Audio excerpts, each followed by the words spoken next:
Hello everyone and welcome to instant biology by doctor Nilav.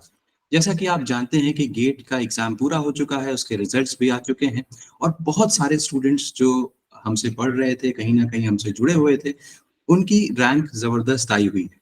आज एक ऐसी ही कहानी मैं आपके साथ शेयर करने वाला हूं। हमारे एक स्टूडेंट हैं जिनका नाम है अरित्र रे। आज मैं आपको उनसे मिलवाने वाला हूं और उनकी कहानी उन्हीं की जुबानी सुनवाने वाला हूं। और आप देखिए कि किस तरीके से स्टूडेंट्स कंटिन्यूअस मेहनत करते हैं और एक जबरदस्त रैंक लेकर के आते हैं। अरित्र की इस बार गेट बायोटेक्नोलॉजी में जो रैंक आई है वो 97 आई हुई है जनरल कैटेगरी में। और इस समय अरित्र व्यस्त हैं गेट काउंसलिंग को लेकर के। तो उन्होंने हमने इनसे रिक्वेस्ट किया था कि आप कुछ समय आकर के हमारे बीच में दीजिए और हमारे स्टूडेंट से बात करिए। आगे आने वाले 2025 में जो स्टूडेंट्स का बैच है वो किस तरीके से तैयारी करें, किस तरीके से मेहनत करें, ताकि वो भी आपकी जैसी सफलता प्राप्त कर सके। तो इसीलिए मैंने अरित्र को आज यहाँ पे इनवाइट किया है। और बहुत बिजी होने के बावजूद भी अरित्र ने समय निकाला है और हमारे बीच में आए हुए हैं। मैं आपको जरूर सजेस्ट करूंगा कि ये वीडियो लास्ट तक जरूर देखिएगा। इसमें बहुत सारे ऐसे क्वेश्चंस मैं लूंगा जिससे कि आपको भी समझ में आएगा, या कहीं ना कहीं आप भी उन प्रॉब्लम से डील करते होंगे पढ़ाई के दौरान, और आपको भी समझ में आएगा कि किस तरीके से उन प्रॉब्लम्स पे हम विजय प्राप्त कर सकते हैं और फाइनली हम सक्सेसफुल हो सकते हैं। तो बिना देर किए हुए मैं बुलाता हूँ अरित्र को। अरित्र प्लीज हमारे बीच में आइए और हमसे बातें करिए। नमस्ते sir. Thank you so much Aritra, आपने इतना समय दिया हमें आने के लिए। बहुत बहुत शुक्रगुजार है समाधान लाइफ साइंसेज की पूरी टीम आपको। तो थैंक यू सर। सबसे पहले तो इंट्रोड्यूस करिए अरित्र अपने आप को। तो मेरा नाम अरित्र है। मेरा बर्थ वेस्ट बंगाल में हुआ था, बट मेरी स्कूलिंग जमशेदपुर झारखंड से हुई है। करेंटली मैं अपना बीटेक बायोटेक्नोलॉजी सोलन हिमाचल प्रदेश से परस्यू कर रहा हूँ। और मेरे फाइनल ईयर में होते हुए ही मैंने गेट बायोटेक्नोलॉजी दिया था। और मुझे फर्दर एमटेक करना है एंड आगे फिर पीएचडी और होते रहेगा लाइक। आगे मतलब आप रिसर्च की लाइन में जाना चाहते हैं अरित्र, हाँ है ना? जी सर, मुझे रिसर्च की लाइन में जाना ओके। मैं थोड़ा सा ये जानना चाहता हूँ अरित्र, क्योंकि बहुत सारे स्टूडेंट्स जो हैं वो गेट के बारे में, जैसे आपने कहा कि मैंने फाइनल ईयर में जाकर के एग्जाम दिया था, क्या आपको इसके बारे में थर्ड ईयर में जानकारी थी, या आपने थर्ड ईयर में भी ट्राई किया था, कि डायरेक्टली आप फाइनल ईयर में ही एग्जाम दिए हैं? सर मुझे इसकी जानकारी तो सेकेंड ईयर में ही लग गई थी, क्योंकि मेरे जो रूममेट्स थे वो भी परस्यू कर रहे थे एंड उन्होंने भी गेट दिया था, तो उन्होंने भी क्वालिफाई किया था, तो मुझे भी ऐसा पता चला था कि फर्दर आईआईटीज में एमटेक कर सकते हैं हम। तो सर मैंने थर्ड ईयर में भी दिया था, क्वालिफाई भी किया था। बट फिर मैंने प्रॉपरली जो फोर्थ ईयर में एकदम लग के जो मेहनत किया था, तो मैंने फिर इस साल फोर्थ ईयर में 2024 में। जाकर के किया। आपकी रैंक इतनी अच्छी है अरित्र, आपने 97 रैंक लेकर के आए हैं। आप थोड़ा सा स्टूडेंट्स को बताइए कि आपने किस तरीके से प्रिपरेशन किया था, क्योंकि जहाँ तक मैं समझता हूँ फाइनल ईयर में बहुत सारे स्टूडेंट्स जो हैं वो कहीं ना कहीं प्रोजेक्ट्स में व्यस्त होते हैं, जॉब के प्लेसमेंट्स के लिए कंपनीज भी आती हैं बहुत सारी।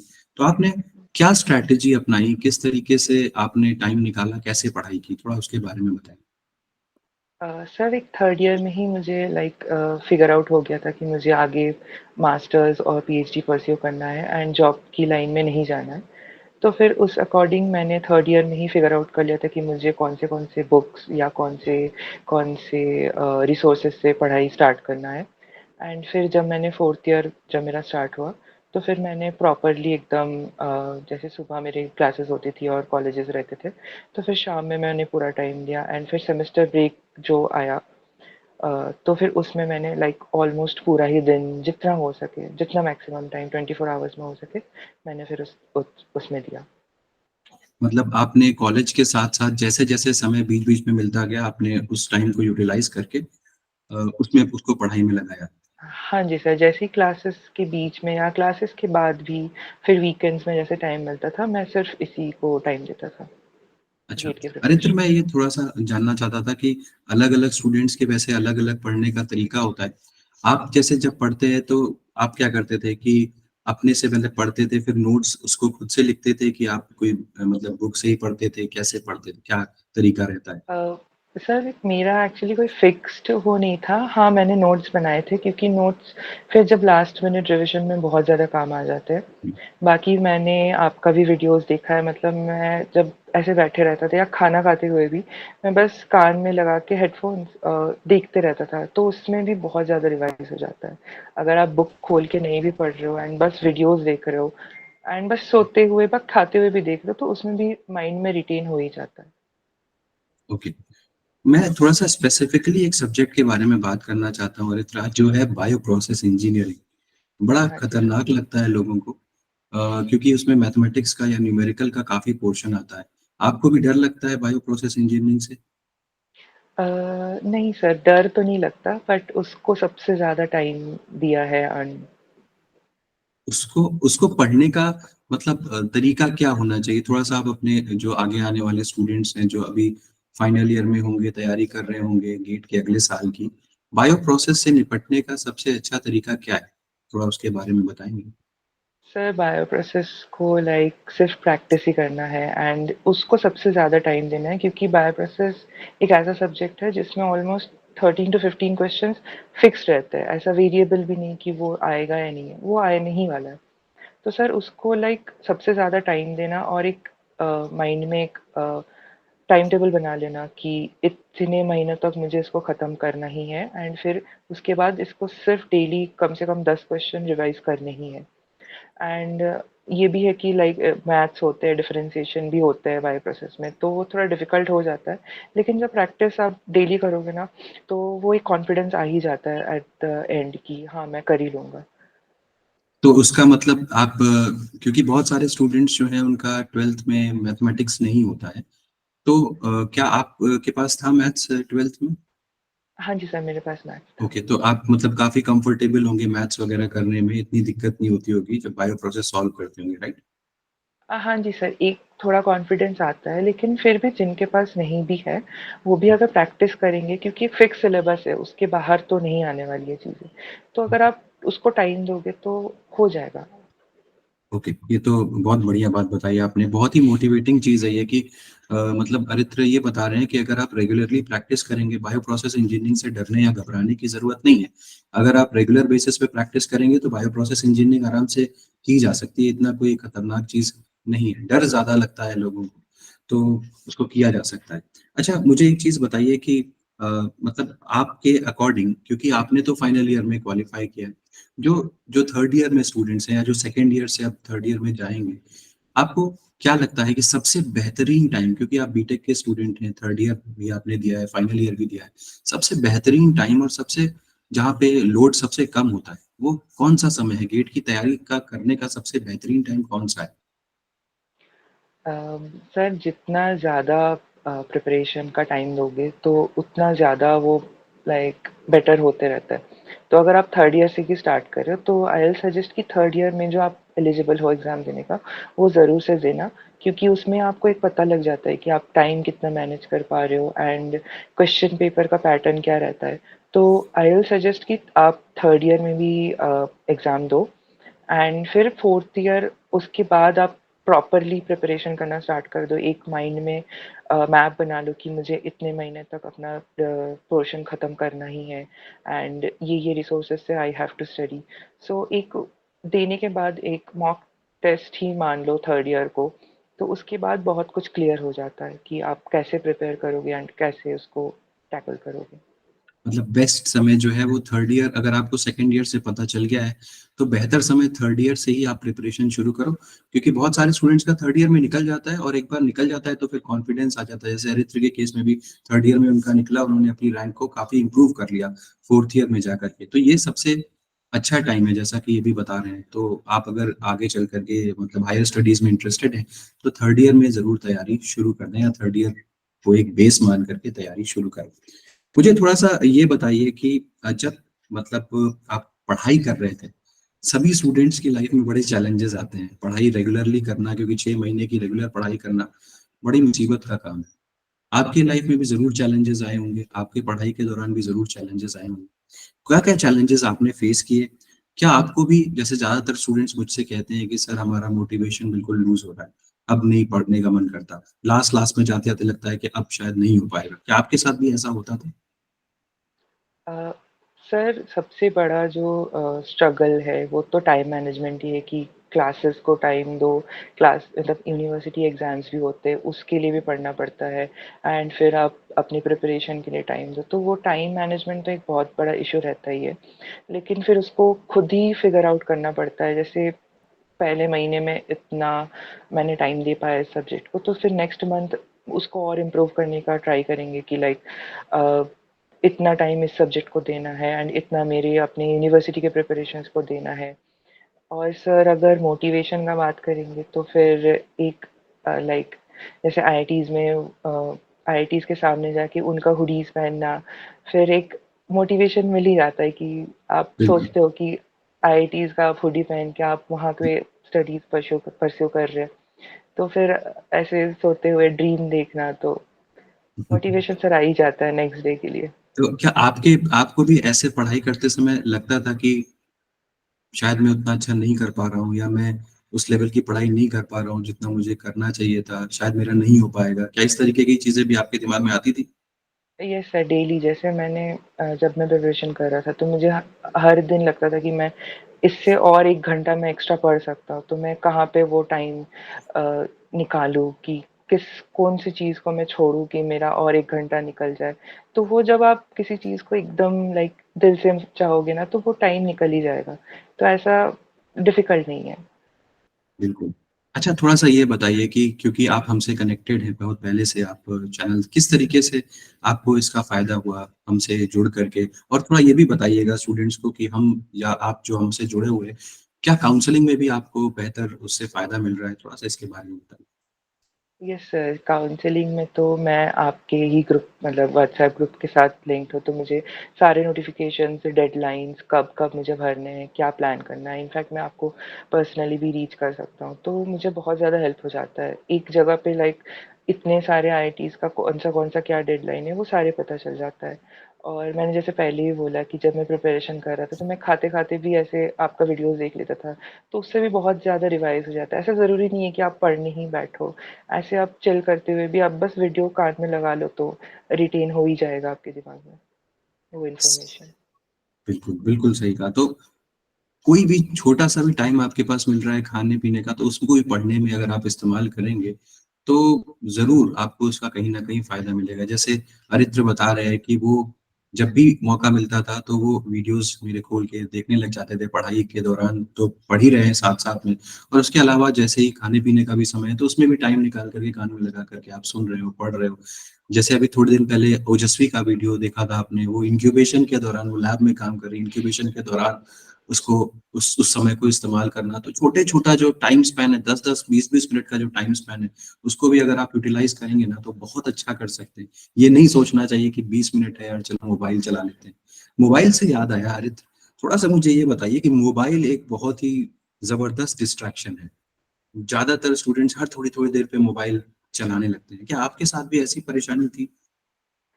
सर अब लाइक ऑनलाइन एजुकेशन का ही टाइम है, तो सर मोबाइल तो लाइक होना ही चाहिए एंड आपके वीडियोज़ भी यूट्यूब्स पे ही आते हैं एंड हर जगह आते हैं, तो उसके लिए तो फ़ोन ज़रूरी है ही। बस ये है कि आप डिस्ट्रैक्ट मत हो जाओ, आप जो ड्रीम देख रहे हो, उसको बस परस्यू करते रहो एंड अगर आप मोबाइल यूज़ कर रहे हो, तो उसको एक बेटर चीज़ के लिए यूज़ करो। जैसे अगर यूट्यूब खोल रहे हो, तो सिर्फ़ पढ़ाई या वीडियोज़ देखो एंड ऐसा कुछ स्टार्ट मत कर दो कि उससे आप खुद ये भूल जाओ कि आपने फ़ोन लिया क्यों था यूज़ करने के लिए। तो सर यस। वो हो ही जाता है, वो डिस्ट्रैक्शन मतलब होता है, आई नो मुझे भी होती है, अभी भी होती है डिस्ट्रैक्शन, बट आप अगर किसी चीज़ को बहुत ज़्यादा दिल से चाहोगे, तो आप भूल जाओगे, सिर्फ़ उसी को परस्यू करने में लग जाओगे सर। बिल्कुल, तो मैंने ज़्यादातर स्टूडेंट्स को देखा और मैं सबको ये सजेस्ट करता हूँ कि अगर आप मोबाइल अपने से थोड़ा-सा दूर रख लें, तो आपकी क्रेविंग जो है वो थोड़ी देर के लिए खत्म हो जाती है क्योंकि आदमी इतना आलसी होता है, वो सोचता नहीं है वहाँ जाकर के मैं मोबाइल उठाऊँगा, उससे बेहतर है कि मैं यहीं पे बैठ कर के अपना काम कर लेता हूँ। ये एक अच्छा टेक्नीक है, कम से कम मैंने काफ़ी दिन तक इसको फ़ॉलो किया था, तो ये मुझे फ़ायदा करता है, आप लोग भी इसको ट्राई कर सकते हैं। मुझे थोड़ा-सा ये बताइए अरित्र कि मतलब जो स्टूडेंट्स मतलब ज्यादातर मैंने स्टूडेंट्स को देखा है ना, वो नए नए टॉपिक्स को पढ़ते जाते हैं और नेग्लेक्ट करते हैं रिवीजन को। आपके हिसाब से कैसे पढ़ाई करनी चाहिए? जैसे कि मैंने आज बायोकेमिस्ट्री पढ़ा, तो मुझे क्या पूरा बायोकेमिस्ट्री पढ़ने के बाद रिवीजन करना चाहिए, या जो पढ़ लिया उसको अगले दिन आप रिवाइज करते थे? किस तरीके रिवीजन की क्या स्ट्रैटेजी थी आपकी? सर मैं रिवाइज़ हाँ, जैसे आज जो मैंने पढ़ा, तो कल स्टार्ट करने से पहले ही मैं अपने नोट्स को भी देख लेता था और ऐसे मैं रिवाइज़ कर लेता था कि हाँ, ये मैंने पढ़ा है। अगर कुछ मैं रिमाइंड नहीं कर पा रहा हूँ, तो फिर से मैं नोट्स देख लेता था कि हाँ, ये मैंने कल पढ़ा था and then I start for the next day. बाकी सर रिविज़न आई थिंक कि सारे पूरा का पूरा 100% सिलेबस कवर करना इम्पोर्टेंट नहीं होता है। इम्पोर्टेंट होता है कि आपने जितना कवर किया है, उतने में आप 100% कॉन्फिडेंट हो कि नहीं। तो क्योंकि टाइम भी मैनेज करना पड़ता है, ऐसा ज़रूरी नहीं है कि आप ईच एंड एवरी क्वेश्चन आप सॉल्व करो। लेकिन जो कर रहे हो, उसमें आप इतना कॉन्फिडेंट हो कि हाँ, मैंने सही मार्क किया ये क्वेश्चन। मेरे हिसाब से तो ऐसे ही ओके। मैंने किया था सर। ओके, तो आपके लास्ट क्लास तक जाते जाते अरित्र कितनी बार रिवीजन हो गए थे? क्योंकि मैं जब टॉपर से बात करता हूँ, जिनको हमने पढ़ाया है, वो बोलते हैं दो दो तीन तीन बार रिवीजन मेरे तो हो चुके थे, तब जा करके मैं इस लेवल पे आया। आप अपने बारे में बताइए, कितने बार रिवीजन हुए थे? सर ऐसे मैंने काउंट तो नहीं किया है, बट मैंने कभी पूरा एंटायर सिलेबस ख़त्म करके फिर से रिवाइज़ नहीं किया है। मैंने हम्म, छोटे-छोटे टॉपिक्स हमेशा रिवाइज़ किया है कि अगर ये पढ़ा है, तो इसको फिर से पढ़ लो और फिर इसको फिर से पढ़ लो। तो मैंने ऐसा काउंट नहीं है मेरे पास कि मैंने कितना बार रिवाइज़ किया है, बट मैंने हमेशा टॉपिक्स ही रिवाइज़ किया है, ये नॉट बहुत होल ये सिलेबस। बहुत अलग बात इन्होंने बताई। ज्यादातर स्टूडेंट्स क्या कहते हैं कि मैंने बायोकेमिस्ट्री पूरा पढ़ लेना है, उसके बाद मैं रिवाइज करूंगा। इसके चलते क्या होता है कि जब तक वो पूरा टॉपिक बायोकेमिस्ट्री का खत्म करेंगे, तब तक पीछे का बहुत ज्यादा गायब हो चुका होगा।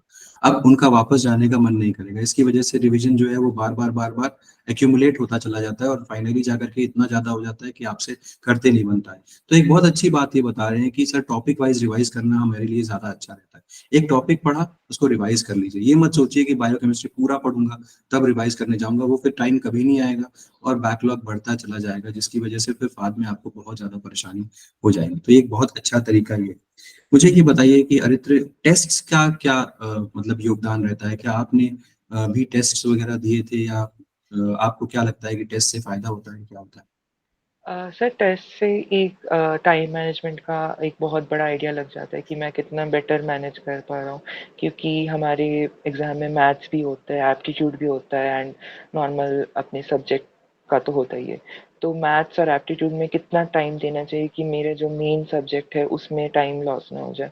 सर तो वो तो टेस्ट से ही पता लग जाएगा। बाकी सर अगर पीवाईक्यूज़ का बात करेंगे, तो फिर एक क्वेश्चन पेपर पैटर्न का भी पता लग जाता है कि कैसे-कैसे क्वेश्चन्स आते हैं एंड कौन सा ऐसा सब्जेक्ट है जो बहुत ज़्यादा इम्पोर्टेंट होता है और हर साल उससे ऑलमोस्ट 1-2 क्वेश्चन तो आ ही जाते हैं। तो सर वो पीवाईक्यू से फिर पता लग जाता है। तो सर हर हफ्ते एटलीस्ट 1 पीवाईक्यू और थोड़ा टेस्ट तो देना ही चाहिए। बिल्कुल, बहुत अच्छी बात कही कि आपको टेस्ट से पता ही चल पाएगा कि आप कितने पानी में हैं। दूसरी चीज़, पीवाईक्यूज़ को ज़रूर करें। जैसे एम्फसाइज़ भी कर रहे हैं कि 10 साल के पीवाईक्यूज़ आपको कहीं पर भी शॉप पे मिल जाएँगे। 10 साल के पीवाईक्यूज़ कम से कम आप उठाएँ और उसको सॉल्व करें। एकदम स्टेप बाय स्टेप, एक पहले नंबर क्वेश्चन से लास्ट नंबर क्वेश्चन तक आप उसको कंटीन्यूअसली सॉल्व करते रहें, आपको बहुत फ़ायदा होगा। अच्छा, दूसरी चीज़ मुझे बताइए, आप तो इंजीनियरिंग तो मैथ्स के स्टूडेंट रह चुके हैं। तो इंजीनियरिंग मैथमेटिक्स में आपके लिए इतनी दिक्कत नहीं हुई होगी, मुझे लगता है, isn't it? अ, हाँ जी सर, एक आइडिया तो था ही, बट वो होता है कि हमने पढ़ा बहुत सेमेस्टर्स पहले है, तो एक जब जब मैथ्स में जब भी थोड़ा-सा ही छूट जाता है, तो फिर वो बहुत डिफ़िकल्ट हो जाता है।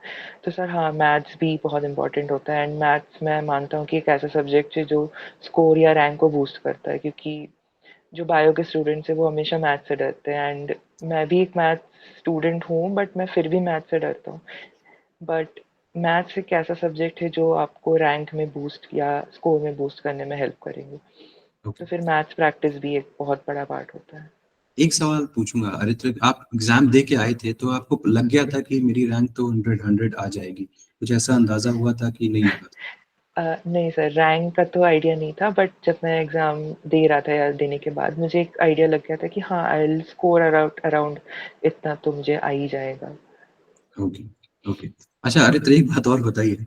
आपकी बार ज्यादातर स्टूडेंट्स ये बात कर रहे हैं कि रैंक्स में बड़ा डिप्रिसिएशन हो गया है। हमारे एक और स्टूडेंट हैं, आपके साथ ग्रुप में भी हैं, त्रिशांत, आपने देखा होगा, उनके रैंक, उनके मार्क्स 70 हैं और रैंक 19 है। तो आपको भी लगता है कि इस बार रैंक में काफी ज्यादा, मतलब बहुत हाई नंबर पाने वाले स्टूडेंट्स की भी रैंक बड़ी पीछे चली गई? यस सर, ये तो है क्योंकि मैंने भी जो मार्क्स एक्सपेक्ट किया था खुद के लिए और अगर मैं उसको लास्ट ईयर के साथ टैली करूँगा, तो फिर वो समव्हेयर अराउंड अंडर 50 ही आएगा। बट इस बार तो खैर बहुत पीछे हो गया।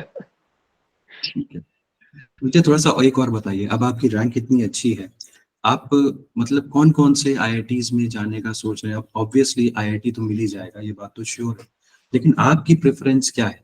आप आपको अगर आपको ऊपर छोड़ दिया जाए, अभी आप इंटरव्यूज के लिए भी हमारे सेशन को भी ज्वाइन करेंगे ही यस सर, करेंगे, अभी इंटरव्यू का यस सेशन सर। होने वाला है। मैं यहाँ पे सबको बता दूं, जो लोग गेट क्वालिफाइड हैं, उनके लिए एक फ्री सेशन होने वाला है संडे को। तो वो सुबह 10 बजे से होगा, वो फ्री ऑफ कॉस्ट है, उसका लिंक आपके टेलीग्राम, जो हमारा टेलीग्राम ग्रुप है उसके ऊपर हम पोस्ट भी कर देंगे, क्योंकि ये स्टूडेंट्स जो हैं वो हमारे साथ जुड़े हुए हैं गेट की काउंसलिंग ग्रुप पे, तो वहाँ पे भी पोस्ट होगा। तो आपके हिसाब से आपको अगर आईआईटी चूज करने का मौका मिले तो आप कहाँ कहाँ जाना चाहेंगे, और कौन कौन से आईआईटीज, कौन कौन से कोर्सेज आपके कोर होंगे? जैसे सर मैंने कुछ देर पहले बताया था कि मैं ऐसे ड्रीम देखता था कि एक आईआईटी का मैं हुडी पहन के हूँ। तो सर वो आईआईटी दिल्ली ही है। So I do want to go to IIT Delhi और उसमें एक कोर्स है एमएस रिसर्च करके। तो I am very like drawn towards that course. तो मैं ट्राई करूँगा ऑब्वियसली कि वहाँ पे हो सके तो। और कौन कौन से फॉर्म्स भर रहे हैं अरित्र, आईआईटी दिल्ली के अलावा? सर मैंने फॉर्म्स तो ऑलमोस्ट सारी ही जगह भरा है, जितने भी टॉप आईआईटीज़ है, बॉम्बे, कानपुर। रिसेंटली मुझे आईआईएससी से इंटरव्यू का भी कॉल आया है, तो I have to travel to Bangalore. तो मैंने फॉर्म तो सर सारे भरे हैं। ओके, तो जैसा कि हमने पीछे भी एक इंटरव्यू में, जो उसमें मुस्कान के साथ एक इंटरव्यू था, वो शायद अरित्र ने भी देखा होगा, जिसमें स्पेसिफिकली कहा था कि सारे फॉर्म्स भरिए, क्या पता आपको लास्ट में 10th काउंसलिंग में जाकर के कोई टॉप आईआईटी की सीट मिल जाए। इसलिए फॉर्म सारे भरिए, ये मत सोचिए कि आप नहीं भरूंगा तो क्या फायदा भर करके। अभी थोड़े से पैसे लग जाएंगे, कोई दिक्कत नहीं है, लेकिन फिर आपको चांसेस बढ़ जाते हैं कि आपको बेहतर आईआईटी मिले। एक लास्ट सवाल है अरित्र आपसे, आगे आने वाले बहुत सारे स्टूडेंट्स जो हैं वो आपका ये वीडियो जरूर देख रहे होंगे, बहुत सारे स्टूडेंट्स आपसे इंस्पिरेशन गेन कर रहे होंगे, खासकर आपके जो बीटेक के जो आपके जूनियर्स हैं, जो आपकी यूनिवर्सिटी के जूनियर्स हैं, बहुत सारे आपको देख रहे होंगे। क्या कन्वे करना चाहेंगे, क्या कहना चाहेंगे उनसे कि किस तरीके से प्रिपरेशन करो, कैसे आगे बढ़ो, कैसे जो आपके जो डिविएशंस आते हैं कैसे उनसे लड़ो? थोड़ा सा इसके बारे में बताइए, क्या फाइनल एडवाइस है आपकी? अ, सर ये लाइक मैं भी एक चीज़ फॉलो करता हूँ और मैं सबको हमेशा बोलूँगा कि ड्रीम बिग। आप बस ड्रीम देख लीजिए एंड आप बस उसको परस्यू करने के लिए आप बस लग जाइए। आप अगर हार्ड वर्क करोगे, अगर मैं कर सकता हूँ तो इंडिया में कोई भी कर सकता है या वर्ल्ड में कोई भी वो चीज़ कर सकता है। तो सर ऐसा कुछ भी इम्पॉसिबल चीज़ नहीं होती है। तो अगर आप कोई चीज़ को आप एकदम दिल से चाहोगे और आप उसके लिए मेहनत करोगे तो वो आपको श्योरली मिलेगा, फॉर श्योर। बहुत बहुत बड़ी बात कही। जैसे कि जिस चीज को आपने अगर एम बना लिया या गोल बना लिया और आप उसके लिए दिन रात लगे हुए हैं, तो वो चीज आपको मिल ही जाएगी। हो सकता है थोड़ा सा टाइम लग जाए, बट ऐसा नहीं है कि मिलेगी नहीं, क्योंकि मैं खुद भी मानता हूँ कि मेहनत कभी भी बर्बाद नहीं होती है या जाया नहीं जाती। तो अरित्र की बहुत सारी बातें आपने सुनी, देखा कि इन्होंने तैयारी कैसे की, किस तरीके से जो डेविएशन है उनसे बचे, फाइनल ईयर में इन्होंने कैसे प्रोजेक्ट्स वगैरह के साथ में इतनी पढ़ाई की, कैसे कैसे टाइम, छोटा छोटा टाइम मैनेज किया, नोट्स बनाते थे, हमारे साथ जुड़े थे, वीडियोस रेगुलरली हमको फॉलो करते थे, अभी काउंसलिंग में भी हमारे साथ जुड़े हुए हैं। और हम आशा करते हैं कि इनको इनकी जो ड्रीम कॉलेज है और ड्रीम जो इनका जो कोर्स है एमएस रिसर्च इन आईआईटी दिल्ली, वो जरूर मिल जाए। आईआईटी दिल्ली में हमारे और भी स्टूडेंट्स हैं, अरित्र आपको जरूरत होगी तो जरूर बताइएगा। Sure sir. ठीक है, तो बहुत अच्छा लगा अरित्र आपसे बात करके, थैंक यू सो मच, आपने इतना समय निकाला हमारे साथ जुड़ने के थैंक यू लिए, सर। अपार्ट फ्रॉम इतनी सारी बातें करने के, आपने स्टूडेंट्स को इतनी सारी चीजों के बारे में बताया कि लास्ट एडवाइस क्या है। बहुत अच्छा लगा, थैंक यू सो मच, आपने इतने बिजी शेड्यूल के बाद थैंक यू, हमें थैंक यू मुझसे। So much. Thank you. Thank you. अगर आपको ये वीडियो पसंद आया है तो इसे ज़रूर लाइक करिएगा। चैनल को सब्सक्राइब करना ना भूलिएगा, बेल आइकन को ज़रूर प्रेस करिएगा। अपने फ्रेंड्स के साथ ज़रूर शेयर करिएगा और हमें बताइएगा कि ये वीडियो आपको कैसा लगा। कमेंट सेक्शन में ज़रूर लिखिएगा कि आपने इस वीडियो से क्या सीखा। और दूसरी चीज़, अगर आपको लगा कि ये जो हमारे एफर्ट्स हैं और हमारे स्टूडेंट्स के एफर्ट्स हैं, ताकि आप सीख पाएँ कि आगे किस तरीके से तैयारी करनी है, अगर आपको ये पसंद आ रहा है, तो कमेंट सेक्शन में ज़रूर बताइएगा। हम एक बार फिर आएँगे एक नए स्टूडेंट की कहानी लेकर के आपके साथ शेयर करने के लिए, ताकि आप उससे भी कुछ सीख सकें और बेहतर परफॉर्म कर सकें। Thank you so much.